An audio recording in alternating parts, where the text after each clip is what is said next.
സംസ്ഥാന സർക്കാരിനെതിരെ കടുത്ത ആരോപണവുമായി ഗവർണർ ആരിഫ് മുഹമ്മദ് ഖാൻ വീണ്ടും രംഗത്തെത്തിയിരിക്കുന്നു.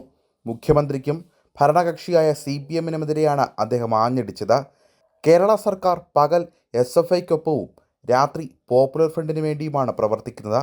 സംസ്ഥാനത്തെ ജനങ്ങളുടെ സംസാരത്തിൽ നിന്ന് കേൾക്കുന്നതാണ് SFI പോപ്പുലർ ഫ്രണ്ട് ബന്ധത്തെക്കുറിച്ച് എൻ്റെ പക്കലുള്ള തെളിവ്.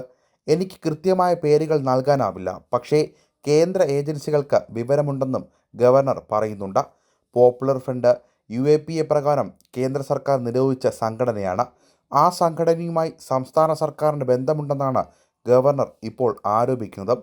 കഴിഞ്ഞ മാസം കൊല്ലത്ത് വെച്ച് തനിക്ക് നേരെയുണ്ടായ SFI കരിങ്കൊടി പ്രതിഷേധവും താൻ വാഹനം നിർത്തി അവരെ വെല്ലുവിളിച്ചതും ആരിഫ് മുഹമ്മദ് ഖാൻ പരാമർശിച്ചു.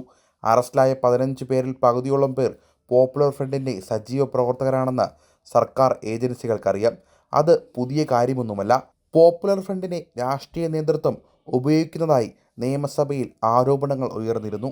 കേരളത്തിലെ ജനങ്ങൾ ഇക്കാര്യം പൊതുവെ സംസാരിക്കാറുമുണ്ടെന്നും ഗവർണർ NDTVയോട് പറയുന്നു. തനിക്കെതിരെയുള്ള SFI പ്രതിഷേധങ്ങൾക്ക് പിന്നിൽ സംസ്ഥാന സർക്കാരാണെന്നും അദ്ദേഹം ആവർത്തിച്ചു പറയുന്നു. തനിക്കെതിരെയുള്ള പ്രതിഷേധങ്ങൾ SFI പോപ്പുലർ ഫ്രണ്ട് സംയുക്ത നീക്കത്തിൻ്റെ ഭാഗമാണെന്ന് ചൊവ്വാഴ്ചയും ഗവർണർ പറഞ്ഞിരുന്നു. SFI പോപ്പുലർ ഫ്രണ്ട് പ്രവർത്തകരെ റിക്രൂട്ട് ചെയ്തിരിക്കുകയാണെന്നും പിണറായി വിജയൻ ഈ യുവാക്കളെ ബലിയാടുകളാക്കുകയാണെന്നും ഗവർണർ ആരോപിച്ചിരുന്നു.